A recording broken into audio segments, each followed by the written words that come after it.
5 tempat dilarang untuk sholat haram hukumnya. Hadis dari Rasulullah Shallallahu Alaihi Wasallam pernah menyebutkan bahwasanya ada beberapa tempat yang dilarang untuk sholat. Berikut ini tempat-tempatnya. 1. Kuburan. Rasulullah Shallallahu Alaihi Wasallam melarang untuk mendirikan salat di atas kuburan, menghadap ke arah kuburan, atau menjadikan kuburan sebagai masjid. Artinya, menguburkan mayat di dalam masjid atau mendirikan sebuah masjid di atas kuburan. Sebagaimana dalam hadis Rasulullah Shallallahu Alaihi Wasallam disebutkan, kerjakanlah sebagian salat kalian di rumah kalian, sunnah, dan janganlah kalian menjadikan rumah sebagai kuburan, Sahih Bukhari dan Muslim. Syekhul Islam dalam Iqtida Asy-Syirat Al-Mustaqim pernah menyebutkan bahwa melarang keberadaan masjid-masjid yang dibangun di atas kuburan para nabi, orang-orang saleh, para raja dan lainnya. Masjid-masjid tersebut dapat dihancurkan atau lainnya. Pelarangan salat di kuburan juga untuk menghindarkan praktik penyembahan terhadap kuburan atau menyerupai orang yang menyembah kuburan. 2. Kamar mandi atau WC. Para ulama mengatakan bahwa salat di dalam WC hukumnya makruh. Sebab itu umat Islam dilarang untuk berzikir kepada Allah Subhanahu wa Ta'ala di tempat seperti itu. Rasulullah Shallallahu Alaihi Wasallam bersabda, hamparan bumi itu semuanya masjid, kecuali kuburan dan kamar mandi.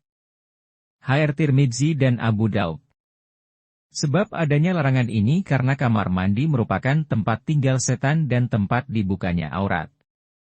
Larangan dalam hadits tersebut juga mencakup semua kamar mandi baik yang hanya digunakan untuk mandi saja atau untuk menyimpan pakaian. 3. Kandang unta. Jumhur ulama menyebut makruh sebagaimana dari sebuah hadits yang diriwayatkan dari Abu Hurairah, Rasulullah Shallallahu Alaihi Wasallam bersabda, kalian boleh salat di kandang kambing, tetapi jangan salat di kandang unta. Sahih Tirmidzi.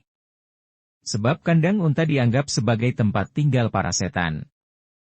Belum lagi bila untanya berada di dalam kandang maka dikhawatirkan akan mengganggu orang yang salat dan menghalangi kesempurnaan salatnya. 4. Tengah jalan. Larangan ini merujuk pada jalanan yang kerap digunakan orang untuk berlalu lalang. Sebab hal itu dapat mempersempit ruas jalan bagi yang melintasinya serta menghalangi kesempurnaan salat. Salat di tengah jalan hukumnya juga bisa makruh dan bahkan haram bila menghalangi hak orang lain, menyebabkan dirinya kesulitan, terjadi kecelakaan atau lainnya. Pengecualian bila ada keperluan darurat seperti salat Jumat atau Id di jalan karena masjid yang melewati kapasitas daya tampungnya. 5. Tanah rampasan. Haram bagi muslim untuk menunaikan salat di atas tanah yang dicuri dari pemiliknya. Hal ini merujuk pada ijma para ulama. Imam Nawawi berkata dalam kitab Al-Majmu', salat di tanah yang dipakai tanpa seizin pemiliknya adalah haram menurut ijma, konsensus para ulama.